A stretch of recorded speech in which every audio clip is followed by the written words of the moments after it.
আবারও বাড়ছে আলু ও পেঁয়াজের দাম, স্বস্তি ফিরছে না নিত্যপণ্যের দামে। চলতি মৌসুমে আলু মৌসুম শেষ করে মাত্র কয়েক মাস পেরিয়ে না পেরাতেই ভারত থেকে কয়েক দফায় আলু ও পেঁয়াজ আমদানি করা হয়েছে। তবে সরকারের এই আমদানিকে অনেকেই নেতিবাচক ও ইতিবাচকভাবে দেখে মিশ্র প্রতিক্রিয়া জানান দিলেও মাত্র কয়েক মাসের ব্যবধানে যেন স্বস্তি ফেরানো যাচ্ছে না আলুর বাজারে। হঠাৎ করেই বাড়তে শুরু করেছে আলুর দাম। ৬০ থেকে ৭০ টাকা কেজি ইতিমধ্যেই বাজারগুলিতে আলু বিক্রি করা হচ্ছে। শহরের বাজারে তারতম্য থাকলেও গ্রামের বাজারগুলিতেও এখন ৬০ থেকে ৭০ টাকা কেজি দরে বিক্রি করা হচ্ছে আলু।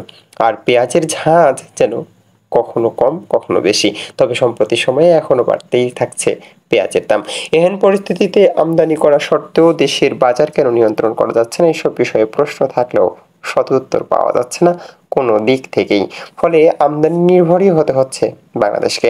অথচ কৃষিবিদ ও কৃষি অধিদপ্তরের তথ্য অনুযায়ী বলা হচ্ছে বাংলাদেশে এবছরও আলুর বাম্পার ফলন হয়েছে।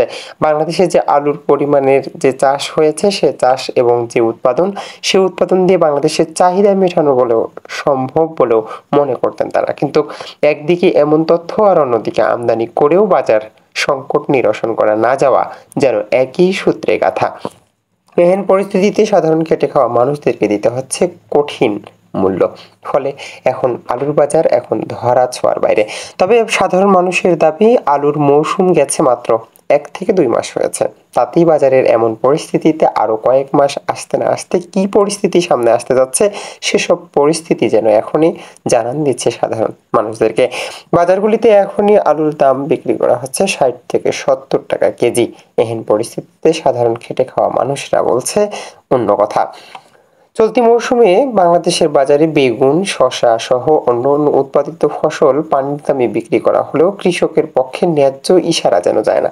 ফলে এহেন পরিস্থিতিতেও আলুর বাম্পার ফলন হওয়া সত্ত্বেও ভারত থেকে আলু নেওয়ায় অনেকেই দ্বিমত পোষণ করেছিল। কিন্তু আমদানি করেও যখন দাম ধরে রাখা যাচ্ছে না, ন্যায্য মূল্য নির্ধারণ করা সম্ভব হচ্ছে না, তখন যেন আরও প্রশ্নবিদ্ধ হচ্ছে সরকারের সিদ্ধান্তেও।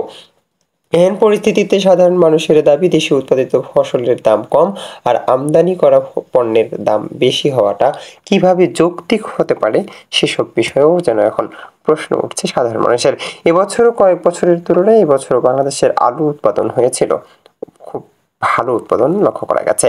বাংলাদেশের রাজধানী ঢাকার আদুরে থাকা মুন্সিগঞ্জ, উত্তরের জেলাগুলিতেও বাম্পার আলুর ফলন লক্ষ্য করা গেছে। কিন্তু এত ফলন দিয়েও কেন বাজার নিয়ন্ত্রণ করা সম্ভব হচ্ছে না, নাকি সেখানেও সিন্ডিকেটের কারসাজি, সেসব বিষয়েও প্রশ্ন থাকছে বারবারের নেই এবারও। মিজানুল্লাহ নিজাম, ব্যালেন্স টিভি।